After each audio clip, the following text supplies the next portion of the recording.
Director General Bato de la Rosa, Your Honors. And that you are referring to now Senator Ronald Bato de la Rosa. Is that correct, Mr. Witness? Yes, Your Honors. Nag-abuso yung sa paligid ni President Duterte. Nag-take advantage because of greed of position and money. Nag-take advantage, take opportunity yung masama naman ng mga pulis para lang makapagpira at saka makaposisyon. So, masasabi niyo po ba na itong drug war ni Presidente Duterte ay gera ng mga drug lords? So, may nagsabi kasi, no, si Arturo Las Cañas, that Duterte is the lord of all drug lords in the southern Philippines. Naniniwala ba kayo dyan? Hindi, Your Honors, but I would like to tell you, Your Honors, na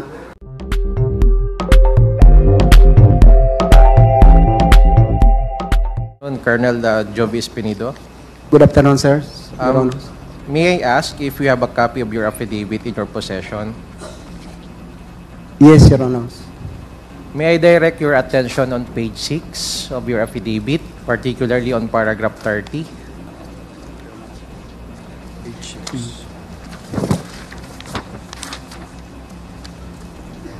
On paragraph 30, which I quote, I confirm that there was a quota and reward system in the implementation of the war on drugs during the previous administration.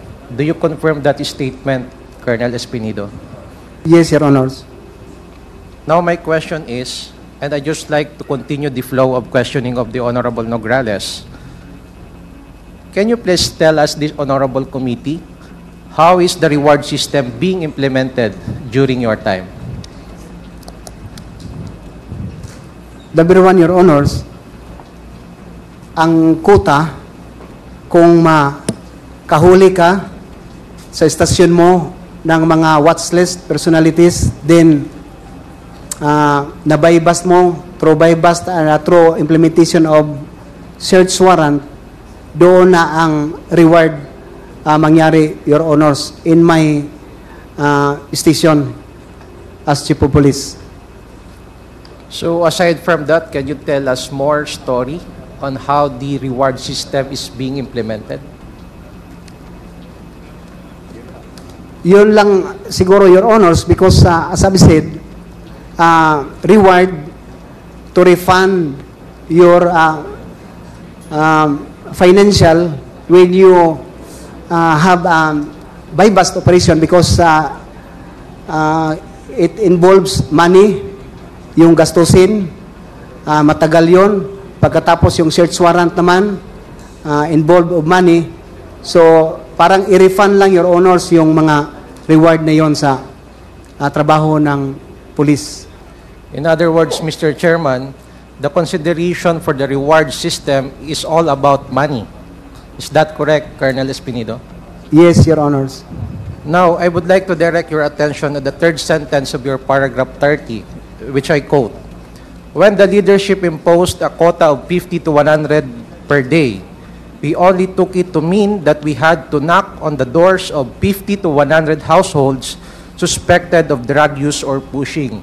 Now, my question, Mr. Chair, you mentioned the word leadership.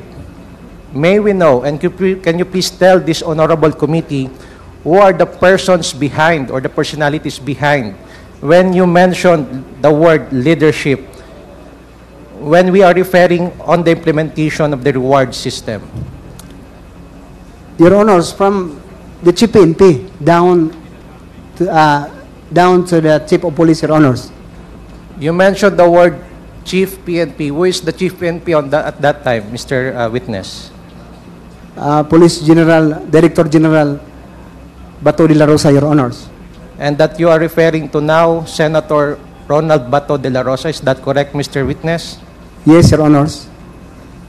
Now, on my next question, Mr. Chair, because your affidavit talks about the implementation on war against illegal drugs, you mentioned so much, like your assignment in Albuera, in Bacolod, and of course, the quota and reward system.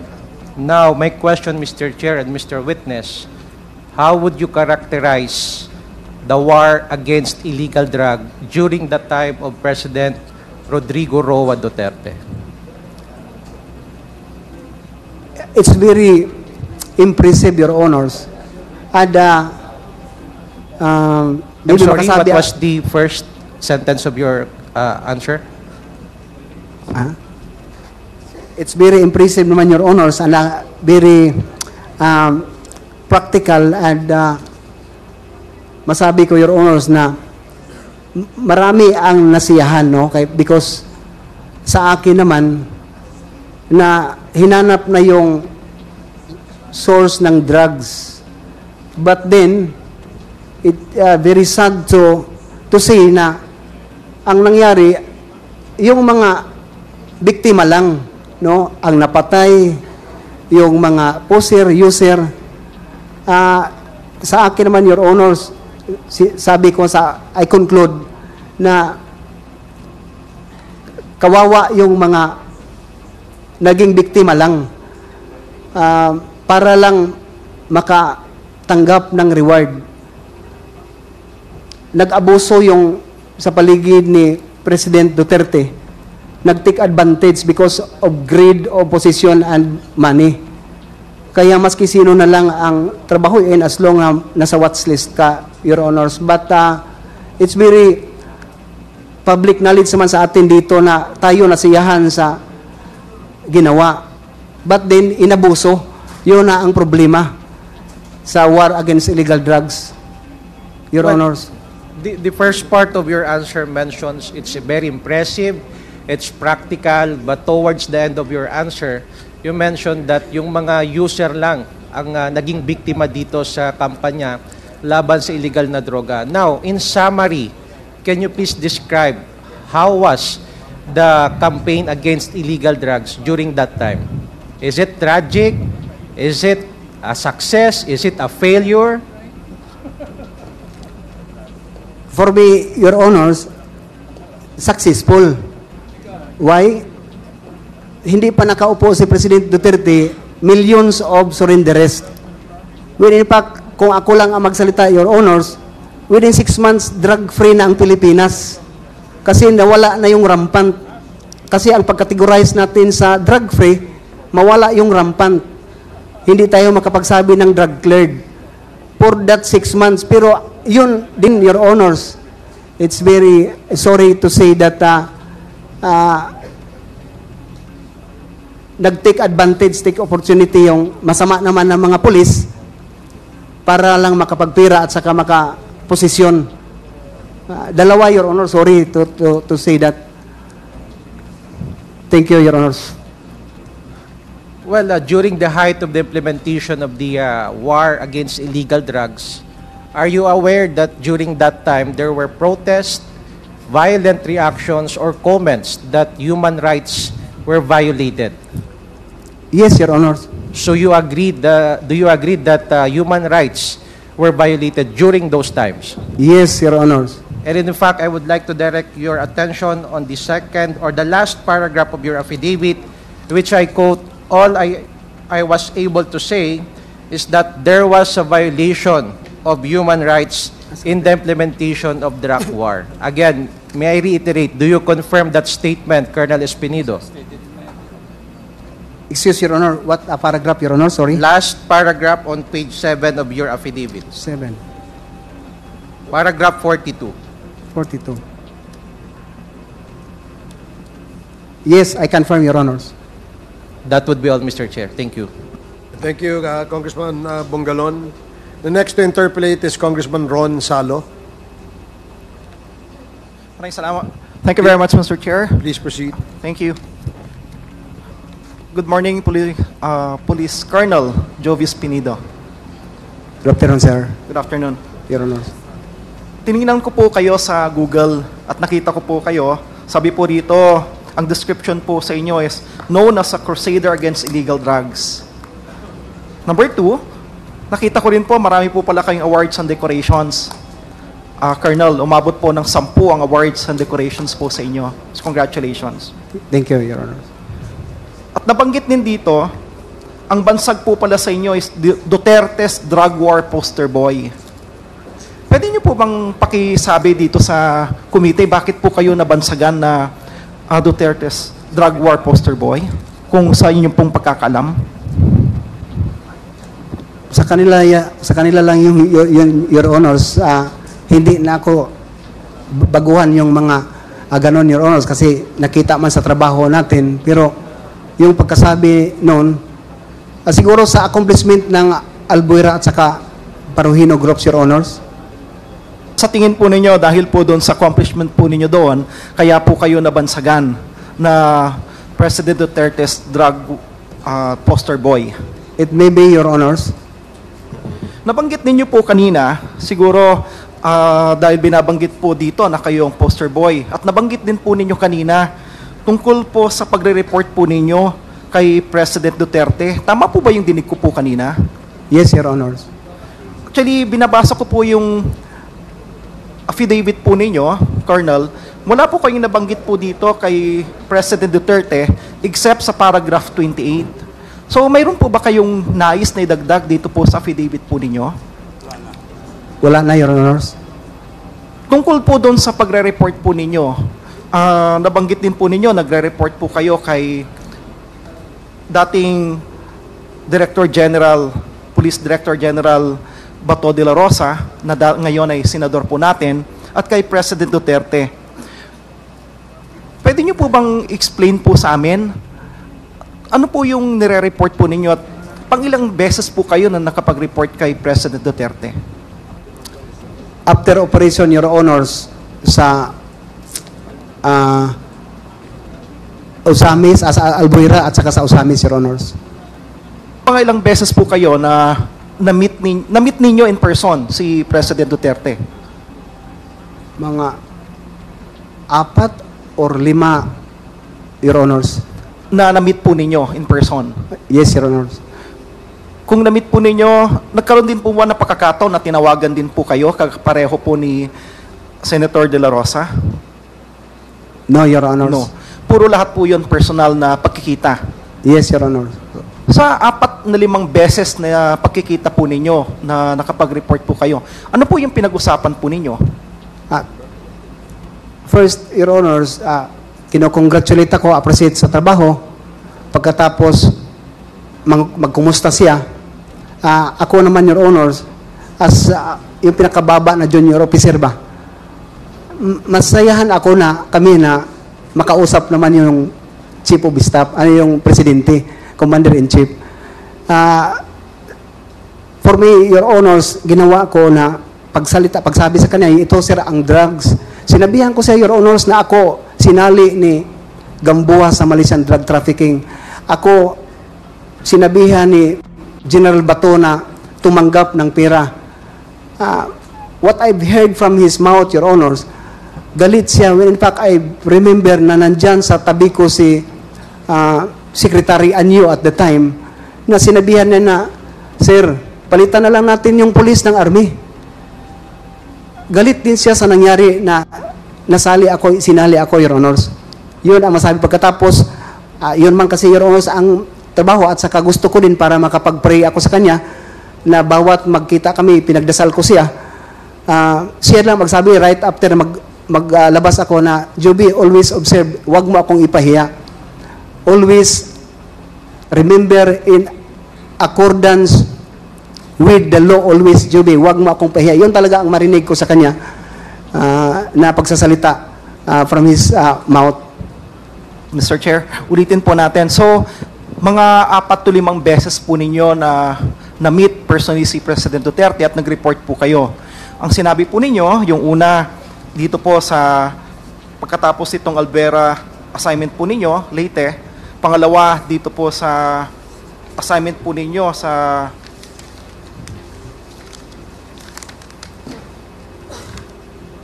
Osamis. Ano pa po yung ibang insidente na nakapag-report po kayo o nag-report kayo mismo kay Presidente? Last, Your Honor, second to the last siguro yon, sa Bacolod ako, Your Honors, na nag-attend si President Duterte sa isang birthday ng may-ari ng transportation business ng Bacolod, pinapapunta ko sa hotel na inistihan ni President. Nagtanong lang siya, Your Honors, na kumusta ang Bacolod. So, sinabihan ko sa report ako, Your Honors, na ngayon, sir, nahuli natin, papunta na tayo doon sa Negros Oriental. Wala pala, ang source pala, hindi pala galing dito sa Bacolod. Pagkatapos, walang problema, sir, ang Bacolod. Doon ko marinig sa kanya, Your Honors, na nagsabi siya na itrace mo, Juby, yung si isang nasa watch list na may resort ng Bacolod. So sinabihan ko siya kagad, sir, politika yon na BI na background ko yon siya. Hindi yung kasali sa list. At the time, Your Honors, tinawagan niya si Senator Bongo doon sa harap pagkatapos pinasabihan na tawagan ang PDEA na i-cleared itong tao na to na politika lang. So that's the second to the last, I think, na nagkausap kami ni President Duterte, Your Honors. Maraming salamat, Mr. Chairman. Dito po sa paragraph 26, sinabi po ninyo dito sa bandang dulo, at this time, I was really morally convinced I had to implement Chief Bato's direct order in his 2017 phone call, which is to eliminate them. Eliminate them, sino yung tinutukoy po ninyo dito? In Chief Bato's words, wag tangon sila. Sino po yung eliminate them? Sino yung them dito? Yung member ng drug syndicate, Your Honor, yung Paruhinog. Yung Paruhinog Group, Your Honor. Paruhino Group. Does this mean to say, kasi pagdating po sa 26, paragraph 26, sinabi po ninyo dito, Mr. Chair, sabi po niya dito, while the CIDG was the applicant, the search was conducted jointly, etc., etc. Then tumuloy po rito sa bandang dulo ng paragraph, we enforced them through a simultaneous search around 2 a.m. of July 30, 2017, a Sunday. 16 people were killed in these police operations, including Mayor Paruhinog and his wife. Does this mean to say, kasi continuous yung ano po ninyo, although magkaibang paragraph, pero konektado yung pag-intindi po ninyo that you were convinced na kailangan yung implement yung Chief Bato's direct order to eliminate them. Doon sa paragraph 16, paragraph 26, na 16 yung namatay. So yung po bang binabanggit po ninyo doon sa 25, it's a direct understanding ninyo doon sa order. Kaya umabot po sa next paragraph, 16 po yung namatay. So kasali yun, Your Honors. Pero that is a simultaneous implementation of search warrant. 6 na 6 warrants, Your Honor, sa siblings at sa kapamilya ni Aldong Paruhinog. Pero gusto ko maintindihan po, Mr. Chair, yung kanilang kaisipan. So ibig sabihin po, dahil yun po yung intindi po ninyo, so how do you feel na may 16 na namatay? That is resulted, Your Honors, Mr. Chair, sa pag-implement ng search warrant na sila, kami ng mga implementor ng search warrant, depensa talaga sa sarili because they have also fully armed ang grupo ni Paruhinog when implemented the search warrant.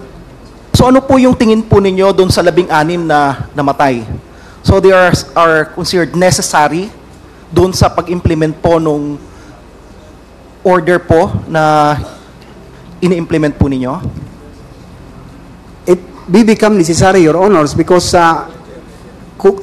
yung area na madilim, pagkatapos putukan, it becomes now the collateral damage, Your Honor. Pag putukan kasi, kung saan lang yung putok, saan lang ang makapag-risba kami, yun talaga, hindi namin tinignan kung may ano pa dyan. Kasi walang ilaw, madilim ang lugar at the time, Your Honors.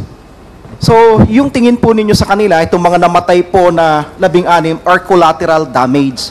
Doon po sa implementation po, and this is consistent nung in-implement po ninyo ito, doon sa tinatawag po natin na war on drugs. Tama ho ba?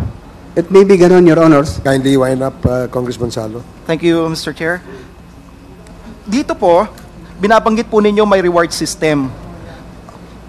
Dito po sa paragraph 28, nung minute po kayo ni Chief Batuan, President Duterte arrived shortly thereafter to congratulate our unit for the successful raid.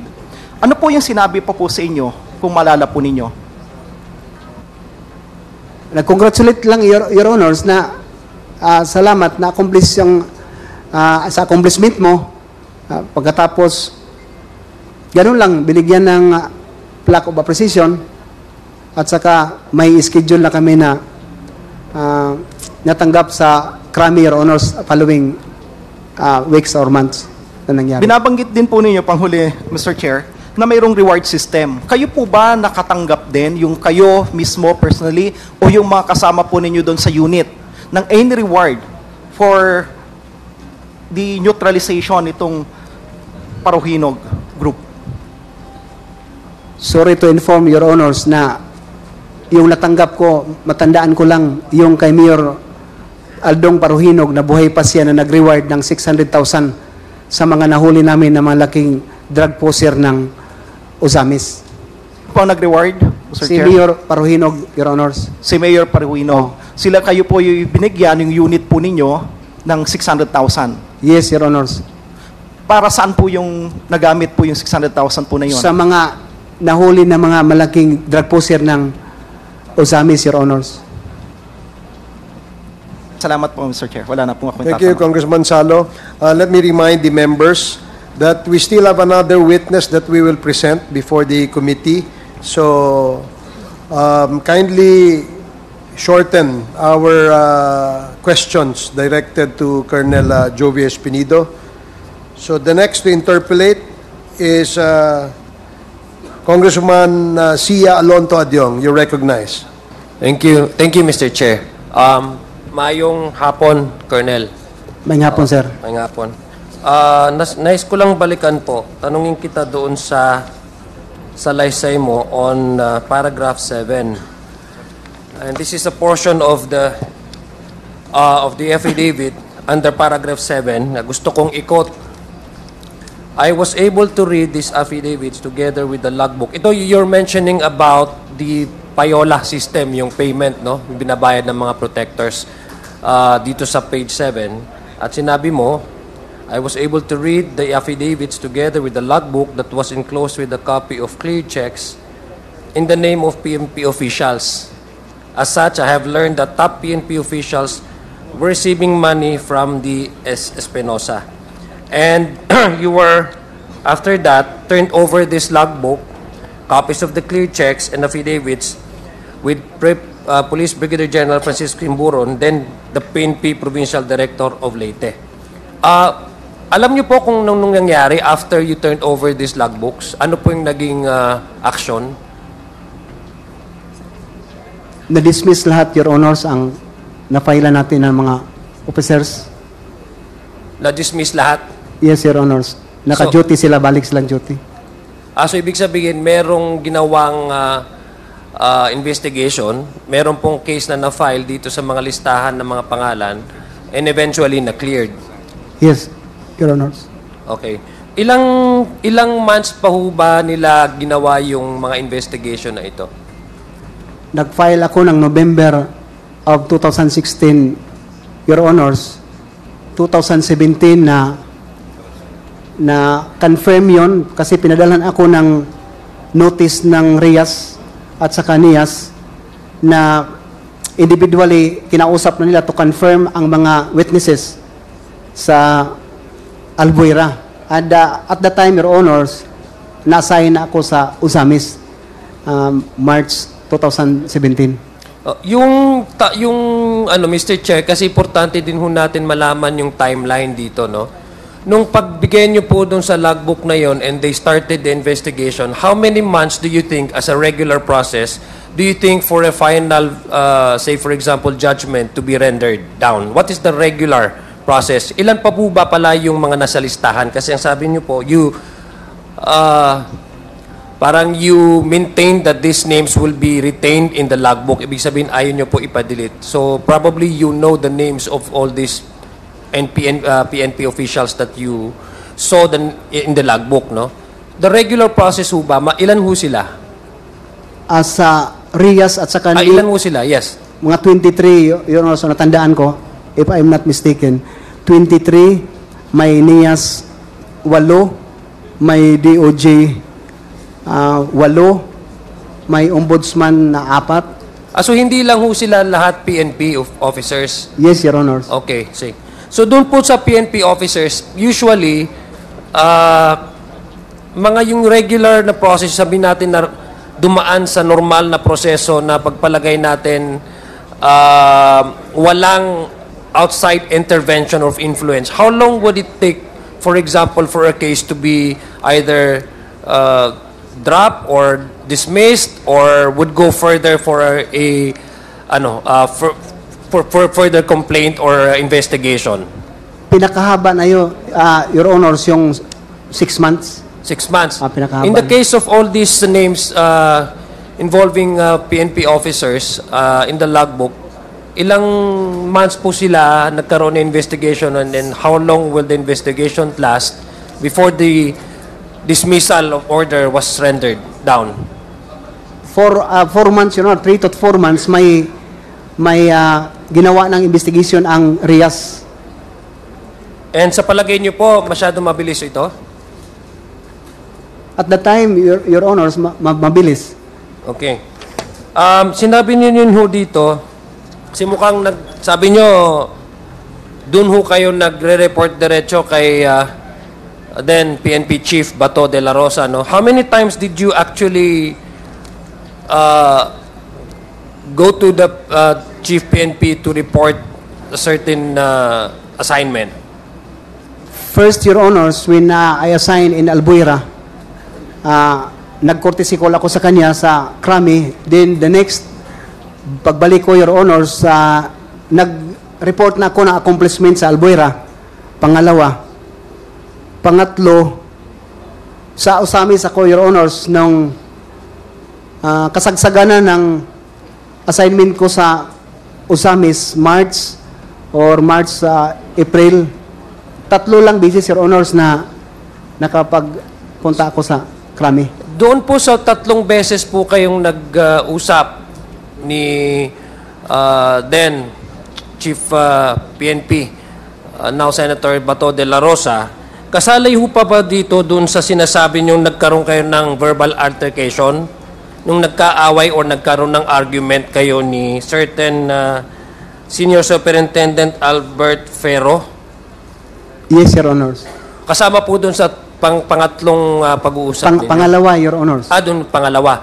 Yung nag-usap po kayo regarding doon sa pagkaroon kayo ng parang sagutan. Kasi nga, according sa paragraph 16 ng yung affidavit, ang sinasabi parang in-involve kayo doon sa nagre-receive kayo as one of the police protectors ng mga drug, no? And you said na hindi totoo, so nagkaroon kayo ng altercation, nagkaroon kayo ng verbal Hindi ho nyo ba na-mention kay Chief PNP na meron in fact kayong nakuha na listahan ng mga PNP officers doon sa logbook na sinasabi, na sinubmit ninyo kay Police Director at that time, to prove that you are indeed not part of any payola system or receiving any money, as an evidence that you are really in fact an honest policeman? Have you ever thought of maybe, kasi parati kayong nagkakaroon ng connection with GP, doon kayo diretso kung nag-re-report, have you ever thought of maybe also informing the Chief PNP that you have had in your possession a list of the PNP payola system, protectors, just to prove that you are really innocent and you're one of the honest policemen? Sorry, Your Honors, for that situation, the junior officer cannot afford to do that, Your Honors, to sabihan mo yung Chief PNP na, sir, ako, ganun. Ang sa akin, alam na niya, Your Honors, kasi nung malaman niya na may mga affidavit si Mayor Espinosa at saka yung sinabi ng mga list, pinapadala niya kay lahat ng documents, pati check, return check, ni Mayor Espinosa, pinapadala niya, Your Honor, sa CIDG through kay General Magalong at the time, Your Honor. Pero yung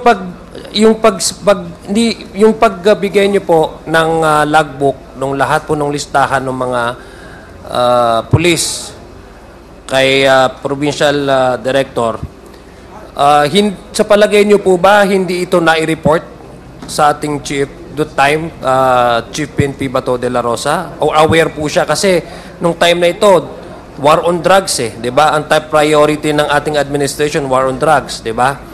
So, ito, sa palagay niyo po ba itong logbook na ito, talagang importante ito, kumbaga, parang isa ito sa mga explosive na smoking gun, di ba? Sa palagay niyo ba, dapat nabigyan or sa palagay niyo nakakuha ang ating Chief PNP nung listahan na ito ng mga pulis na tumatanggap ng illegal drug payroll? Yes, Your Honors. So, sa palagay niyo naka-receive din ho ang ano? Yes, Your Honors. So, bakit ho nga, ang babalikan ko yung tanong ko, bakit hindi nyo, na-mention man lang? Kasi diretso ho kayong pupunta sa kanya. Halimbawa, man-mention man lang sa kanya na, kasi sa pagbabasa ko po sa affidavit ninyo, parang may insistence na ginagawa kayo ng storya. Hindi ho ba? Ilang beses na, nung una, nung sa Albuera kayo, pangalawa, dito naman sa, nung na-involve, nasa Osamis, tapos ito this time sa Malaysian drug trade. So, parang mayroon talagang nag-i-insist na kayo ay madikit doon sa mga pulis na tumatanggap ng illegal drug na na money, no?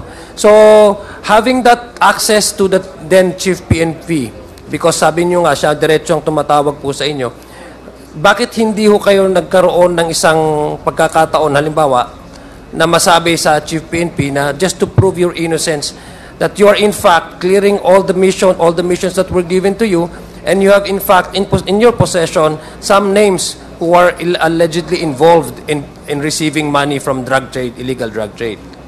Your Honors, nung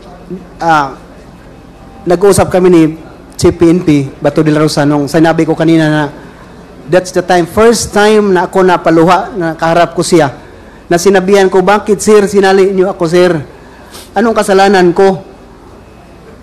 Na isali niyo ako doon sa drugs, na nagtrabaho lang ako ng totoo. Bakit hindi lang kayo magsabi na hindi niyo ipahuli si Espinosa? So, narinig ko sa kanya, Your Honors, pagsabi ko na, sir, tao mo naman ako ang chief of police, kinuha mo na maging hippie ng Albuera. Your Honors, very disappointment in my career, nasabihan ka ng chief PNP mo na, hindi kita tao, Job, ang tao ko si Albert Pero. Sinong pakinggan ko? Kung si Marcos, parang sa Cebuano, Your Honors, na hilak-hilakan lang ko ni Marcos. Parang ganun, kayo na lang mag-translate, Your Honors. Ganun ang mga nangyari, Your Honors, na hindi na ako gusto na magsalita kay Chief PNP Bato at the time. Kasi yun na nga, hindi ako niya tao, hindi ako pinuteksyonan niya. Nagtrabaho lang talaga ako, Your Honors, ng tama sa trabaho ko, mag-report sa kanya. So, Kindly wrap up, yes. Congressman Jong. Yes, Mr. Chair, I have several questions, but this involves probably requiring our witness to supply names and provide names to this committee. But again, we would be holding an executive session, and that's the time, I guess, that I will require our guest to provide us the names. And Mr. Chair, I also noticed that in his affidavit, on paragraph 22, he mentioned about my place, no, in Marawi City. This is in relation to his duty when he was deployed to Osamis City. And may probably later, Mr. Chair, I would also be requiring him to provide us a more detailed information regarding that illegal trade arrangement between the city of Osamis and the city of Marawi. For now, Mr. Chair, that would be my final question. And mamaya na lang po sa executive session ko ipapatuloy yung mga tanong ko. Thank you, Mr. Chair. Mayong hapon. Thank you, Congressman Adjong. Let me again remind the members that we still have another witness that is equally important for our topic for today, the extrajudicial killings. And copies of the affidavits of the next witness have already been distributed to the members. Kindly refer to that later. But to complete the list of interpellators for our resource person today,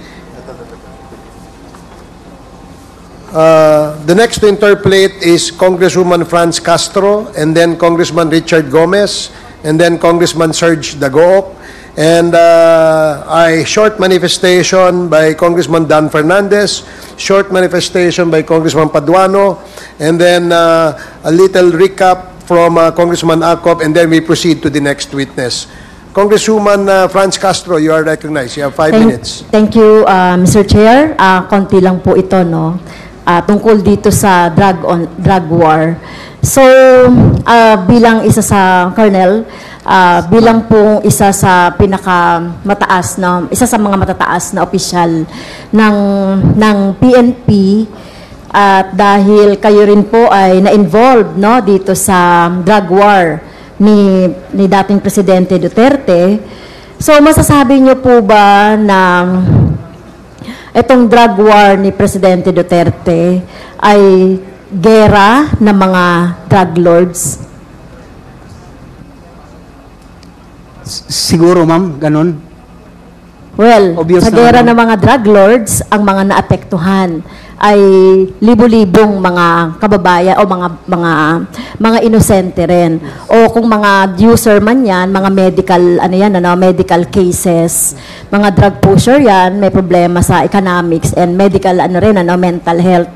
So, kung sinasabi niyo pong gera ito ng mga drug lords, so ibig sabihin, sinasabi niyo rin na si Duterte ay isang drug lord.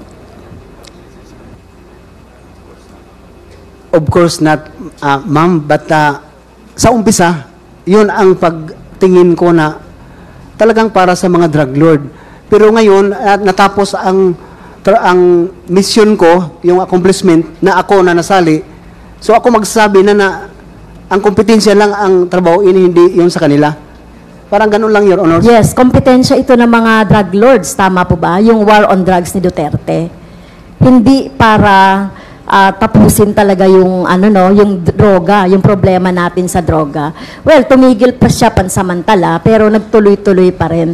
Ang problema talaga doon ay yung saan yung supply, saan yung mga distributors, at ang problema diyan talaga yung mga drug lords. So, sa mga nakaraan kasi, Colonel, may mga nag-testify din na talagang nagpapatunay na yung kahit na yung mga Chinese drug lord ay ini-eliminate or ni-neutralize. No? Malamang dahil ito ay kakompetensya doon sa kasi kakompetensya doon sa trade ng drug. So, may nagsabi kasi, no, si Arturo Las Cañas, that Duterte is the lord of all drug lords in the southern Philippines. Naniniwala ba kayo dyan? Hindi, Your Honors, but I would like to tell you, Your Honors, na hindi naman sila parang magkasalungat, Your Honors. Ako isinali sa drugs ni CPNP. Yung mga CPNP nag-follow kay Senator De La Rosa.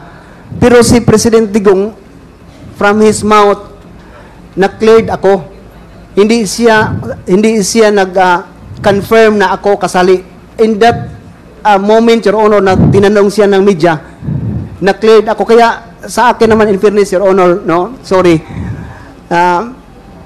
Parang pagbigyan din natin ng credit yung presidente na ginawa. But sa paligid niya, yun ang mga number 1 na naggawa na hindi alam ng presidente.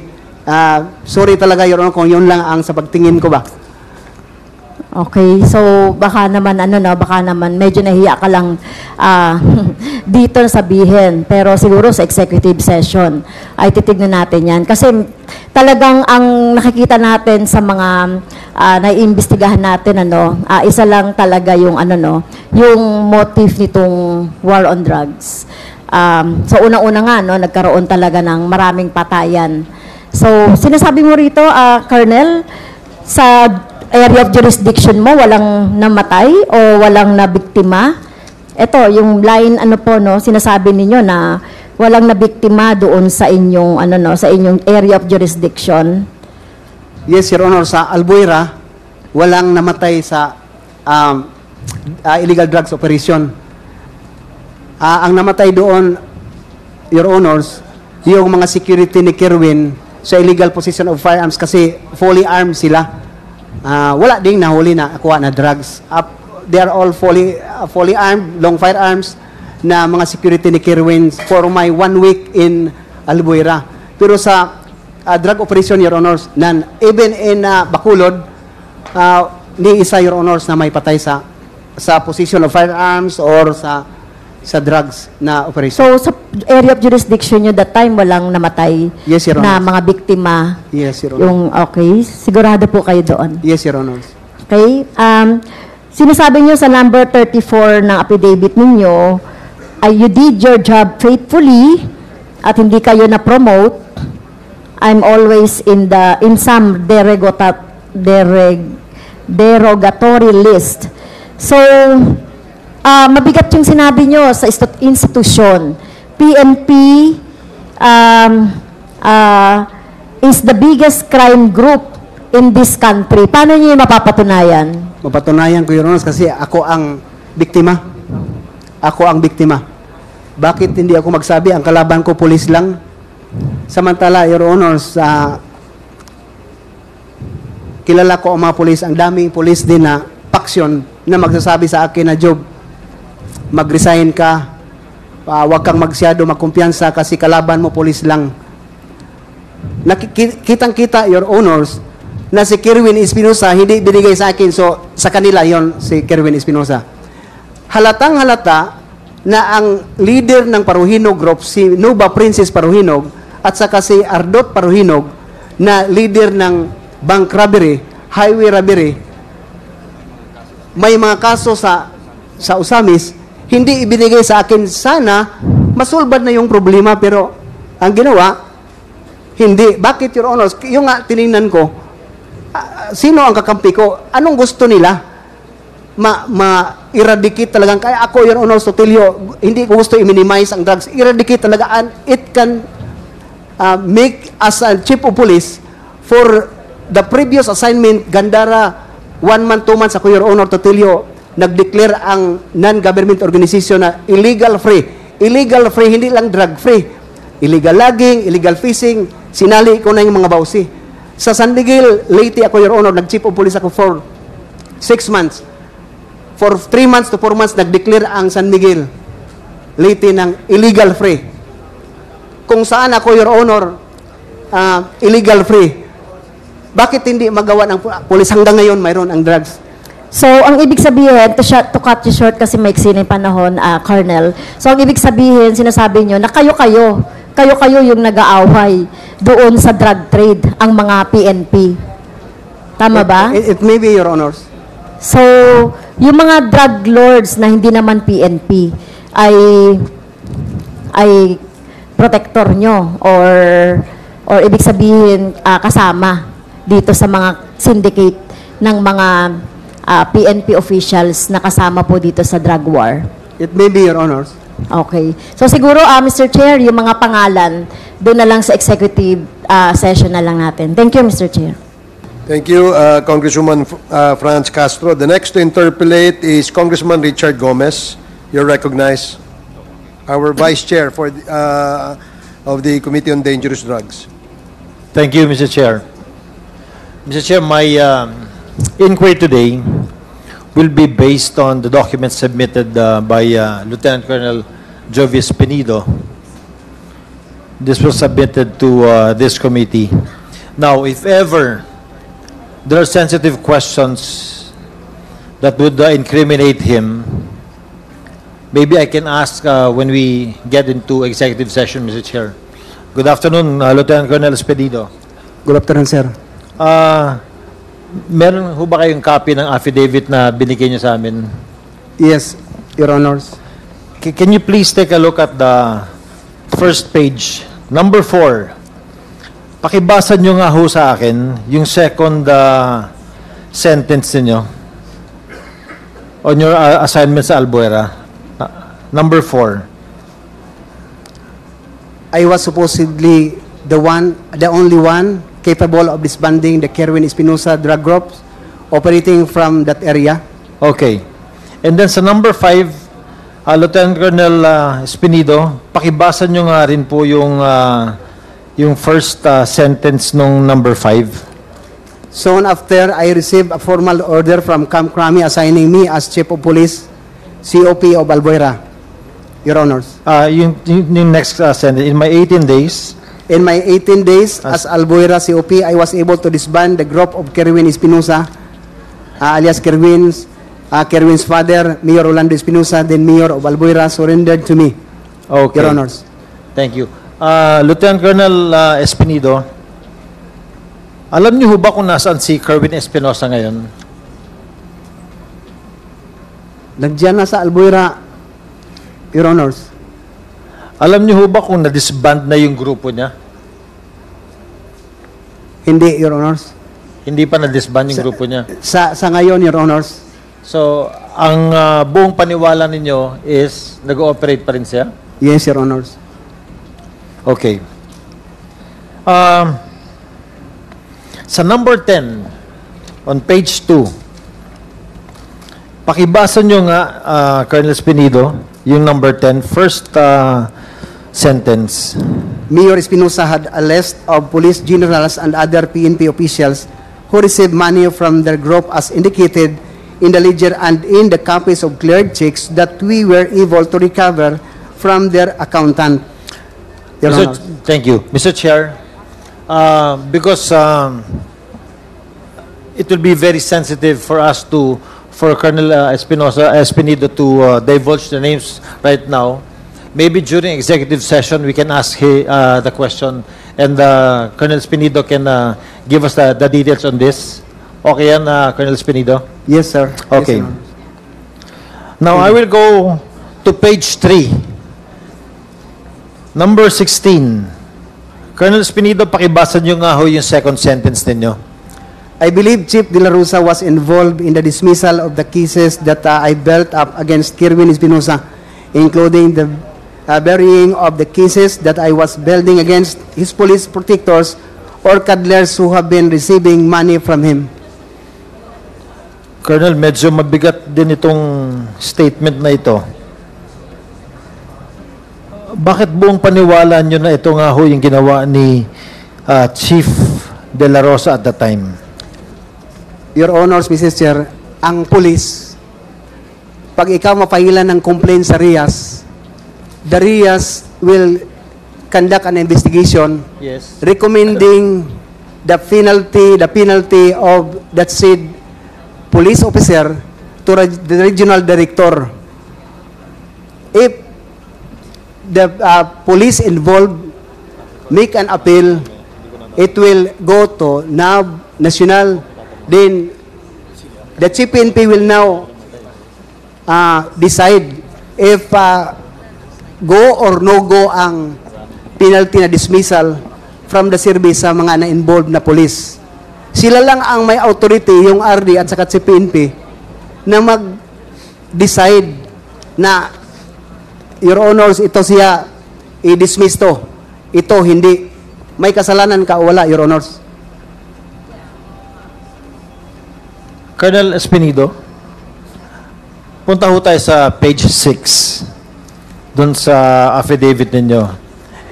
And please go to number 34. Pakibasa niyo lang po yung first sentence na sasalaysay ninyo. From my experience, I can say that the PNP is the biggest crime group in this country, Your Honors. Is that true? Yes, Your Honors. Mabigat, Colonel, itong salaysay na ito, ha? I will not ask you the names now, pero sa executive session na rin. Are you saying all of this because malapit na po kayo mag-retire sa serbisyo? Yes, Your Honors. And you seem to be so displeased. Hindi ho kayo naging masaya sa mga panghitabo ba? Sa mga pangyayari? Yes, Your Honors. What do you plan to do upon retirement? Ano ang gusto ninyong gawin for your community, sa simbahan ninyo, for your people? To continue siguro, Your Honor, sa pag-evangelist. Tapos na ako sa trabaho as a public servant, then yun naman ang sa Panginoon ko, because in Matthew chapter 6 verse 33, it says that seek ye first the kingdom of God and His righteousness, and all of these things shall be added unto you. Yun ang gawin ko, Your Honors, if God's will. Mag-missionary lang. Colonel Spinido, do you honestly believe na hanggang ngayon malaki pa rin ang problema ng drugs natin sa probinsya natin sa Leyte? Sa Leyte ngayon, Your Honors, because Kerwin Espinosa is bumalik na. Yes. Bumalik na naman, Your Honors. Paano Very obvious. kasi magkaubanda sa atong probinsya? Ang atong speaker nasad sa atong probinsya. What do you think is the best thing that can be done para mabawasan ang problema ng drugs doon sa probinsya natin? Your Honors, ang pulis lang talaga ang magsulba sa lahat ng problema. Walang kasali, hindi kasali ang mga elected officials. Only the police, because we have the power mandated by laws to implement the law without fear or favor. That is our mission, to maintain and prevent, to serve and protect. Yun lang sana, Your Honors, ang police isinasabuhay yung mission at saka yung core values na pro-God, God-fearing, hindi tumatanggap ng pera. Matapos yung problema ng drugs, Your Honors, in Leyte. Thank you, Colonel Spinido. Thank you, sir. Mr. Chair, I end my inquiry in this committee. Hopefully, with what Colonel Spinido said, we're hoping that we can strengthen our police operations, that the national government will strengthen the police force in our province in Leyte, through the help of the Philippine National Police and through the help of our speaker. Thank you so much, Mr. Chair. Thank you, Colonel Spinido. Thank Thank you, you, sir. Congressman Gomez. The next to interpolate is Congressman Serge Dagook. Congressman Dagook, you're recognized. Thank you, Mr. Chair. Good afternoon, everyone. Mayong hapon, Colonel Joey. May nga po, sir. I would like to ask you about paragraph 4 in relation to paragraph 12 sa affidavit mo. Sabi mo kasi, sa paragraph 4, tinawagan ka ni Chief PNP dati, Ronald De La Rosa. Doon sa paragraph 12, you personally reported to him. You personally reported to him. So, yung bang boses na narinig mo, yung boses na narinig mo nung tumawag yung sabi mong si General De La Rosa, dating Chief PNP, pareho ba na boses nung nagkaharap na kayo? Yes, Your Honors, Mr. Chair. Ibig sabihin, Mr. Chair, kayo ay hindi lang naniwala na si former Chief PNP yung tumawag sa iyo, kundi na-confirm mo na siya talaga nung nagkaharap na kayo dahil pare-pareho yung boses ng tumawag at yung boses ng taong kausap mo nung nagkita kayo. Yes, Your Honor, Mr. Chair. At saka hindi lang ganun, Your Honors, ang pag-intindi ng familiarization ng boses niya, may order na kagad. Order. Okay. Yes. Sinabi mo kanina na nung tinanong ka sa isa sa mga kasamahan namin dito sa committee, kung ano yung masasabi mo sa drug on war ng dating administrasyon. Isa sa nabanggit mong terminology is practical. Practical. Sabi mo successful dahil practical. Can you describe or define what is practical to you in as far as drug war is concerned? Yung practical naman, pag intindi ko, Your Honors, yung kausapin kaagad direct yung mga involved, tinanong kung sino ang source ng drugs nila, pinuntahan na, hindi na pinahintay na mag-file ng complaint kasi ang kagawian ng police, Your Honors, makahingi lang ng information right after kung mahuli na yung isang suspect. Pero sa time na yon, pag ikaw lang isali ka lang doon sa list, pwede na kapuntahan at saka tanungin kung saan yung drugs mo. That's how, yun ang sa palagay pag-isip ko na very practical approach, Your Honors. Mr. Chair, yung bang sa palagay mo practical sa tingin mo ay in accordance with law? I cannot really specifically, Your Honors, kung in accordance with law, as long as the PNP, number one, Your Honors, hindi hinuli, no? Pangalawa, yun siguro lang ang approach na papuntahin ka sa police station kasi na-list ka, yun siguro na maganda, Your Honors, no? Binapapunta mo na walang invitation, kung ano pa man. Pero kung as tao lang tayo, Your Honors, na parang bigyan ng second chance yung mga involved, sa ganun lang ng mga paraan, Your Honors. Mr. Chair, gusto ko lang linawin at masigurado na uulitin ko yung tanong ko, Colonel. You appreciate, no? Parang inano mo yung pinupuri mo yung drug war kasi successful siya, sabi mo, at practical. Gusto ko lang ulitin yung tanong ko. Yung practical ba na sinabi mo is always in accordance with law? Yung mga ginagawa doon sa practical na sinabi mo, Mr. Chair. Hindi siguro lahat, Your Honors, no? Pero mayroon lang na mga ginawa. Example, Your Honor, sa akin, kinausap ko si Mayor na para matapos na ito, isurrender nyo na lang yung drugs. Ikaw, Mayor Aldong, isurrender mo na lang yung baril.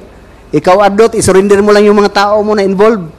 So that's how I pag-intindi ko sa practical, Your Honors. So, ulitin ko, kung tama yung pagkakaintindi ko, hindi lahat ng practical sa tingin mo ay in accordance with law. Mayroong iba na practical sa operasyon pero hindi sumusunod sa batas. Tama po ba yung pagkakaintindi ko, Mr. Chair? Yes, Your Honors.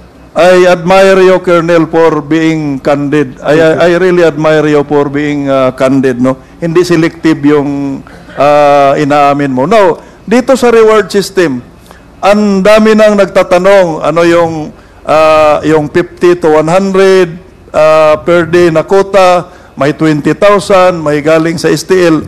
Ito bang pinag-uusapan dito sa affidavit mo na reward system? Is this official? Mayroon bang official na issuance ang PNP sa reward system, Mr. Chair? Sa reward system, Your Honors, hindi yun ma-indicate doon kasi parang kuan lang yun, parang ibigay lang yun kung may ganun ang mga pangyari, Your Honors. Pero yung quota, lahat naman instructed ang mga chief of police na lahat ng nasa list na ibinigay pababa parang taas na knock and play ninyo para mapagbigyan din ng pagkataon yung mga nasa list na mag-surrender. Ibig sabihin, Mr. Chair, wala talagang official issuance yung PNP regarding sa pinag-uusapang reward system. Parang tradisyon lang or verbal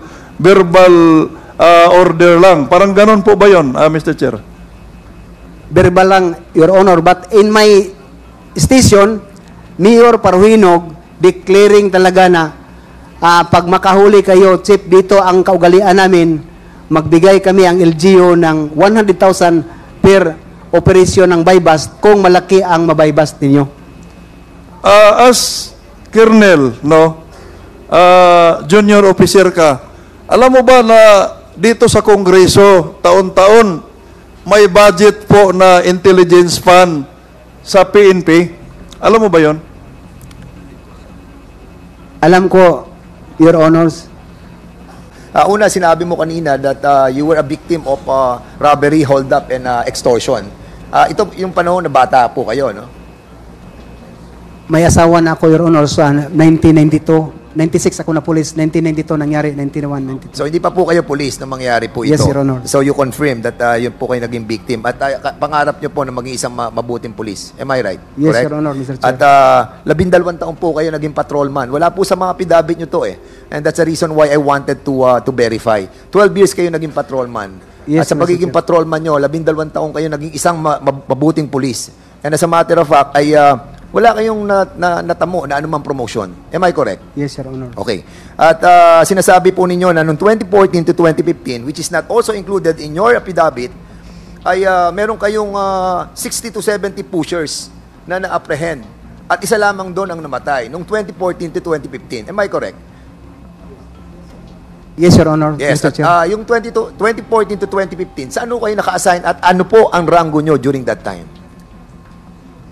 Major, Your Honors, Mr. Chair, na-assign Major. ako as Chief ng Regional Anti-Illegal Drugs Special Operation Task Group ng Police Regional Office 8. And in spite that you have apprehended 60 to 70 pushers, there was no promotion that was given to you.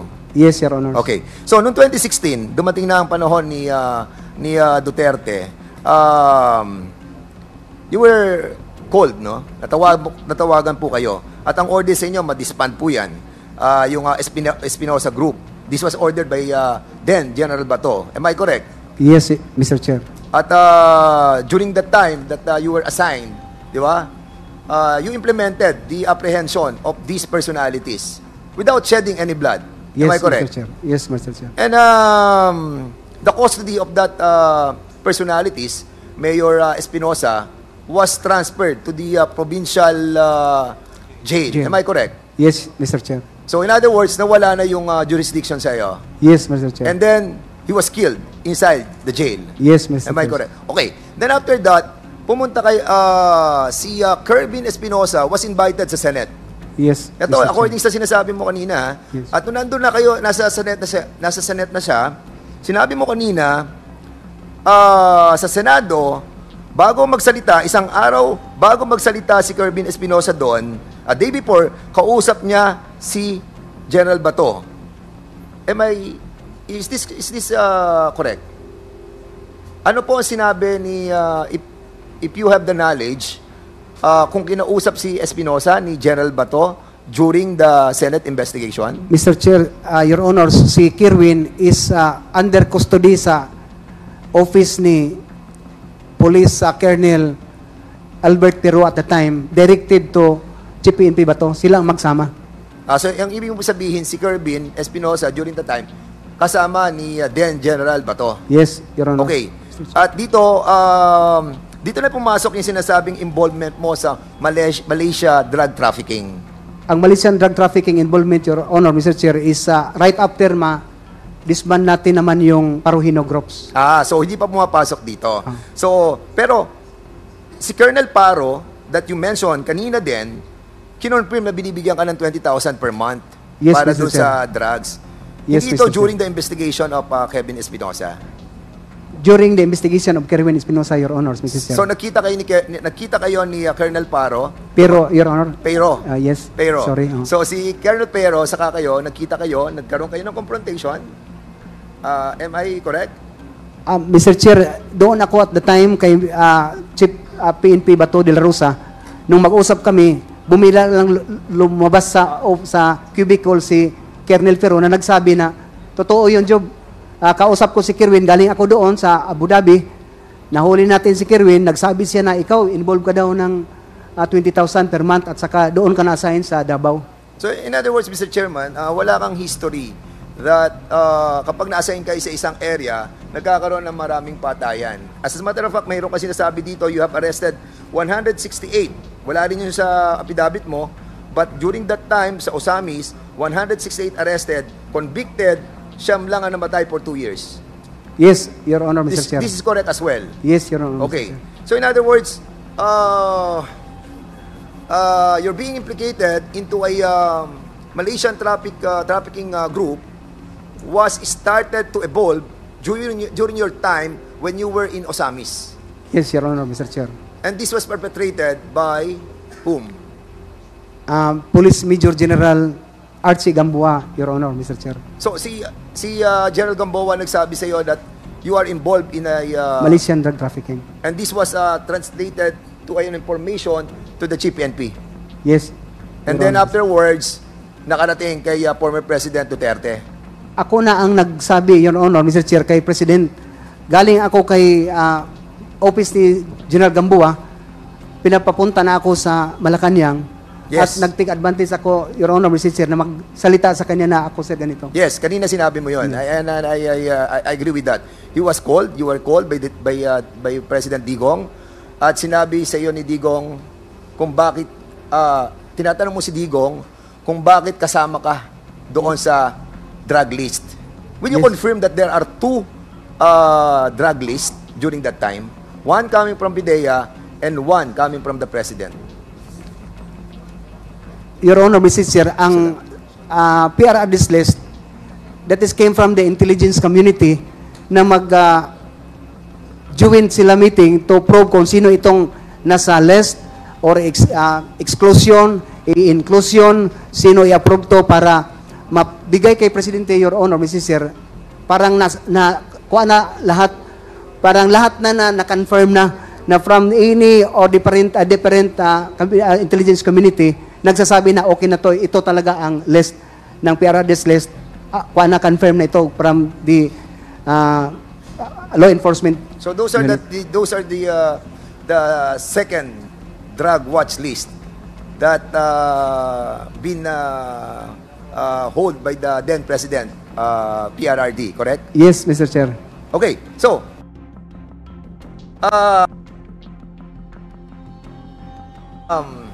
yung pagpunta mo sa asamin, can you consider yourself as a poster boy? Hindi siguro, Your Honor, Mr. Hindi, Chair, what I'm sorry. trying to say is this, kasi during that time of your 2014 to 2016, wala ka pa halos na sa mga operation mo, lessen yung mga namamatay di ba? But still, dito, sa mga assignment mo, sa Albuera, sa Osamis, wala rin na namatay or halos walang namatay. But being implicated in drug trafficking, for you to do something, tingin mo ito ang paraan para kumilos ka? Hindi, Your Honor, Mr. Chair. Sa definition lang siguro nila yung poster boy. Okay. So lastly, ito na itatanong ko sa iyo, Colonel. Light Colonel ka lang, ano? Yes, Your Honor, Mr. So Chair. after all the accomplishment that you have, light Colonel lang ang naabot mo. Hindi ka na maabot ng full Colonel. Hindi na, Your Honor. Okay. So, sinabi mo kanina, walang drug lord kung walang pahintulit ng polis. Di ba? Walang parahinog kung walang pahintulot ang mga polis. This is a general statement. Di ba? Yes, Your Honor. Will you agree with me that dapat ang sabihin natin, walang drug lord kung walang masama at mga namumunong mga pulis? Yes. At walang mga Big parahinog, walang mga drug lords kung walang pahintulot ang mga masama at mga kurakot ng mga pulis. Yes. Your Ayun, Honor. yun ang tamang statement. Thank Mr. you. Chairman, maraming po salamat. Para sa iba pang karagdagang mga balita at impormasyon, ay huwag po nating kalimutang mag-like, share at comment sa video na ito, at huwag po rin nating kalimutang mag-subscribe to continue supporting us. Maraming salamat po sa inyong panonood, at naway tangkilikin po ninyo ang aming YouTube channel.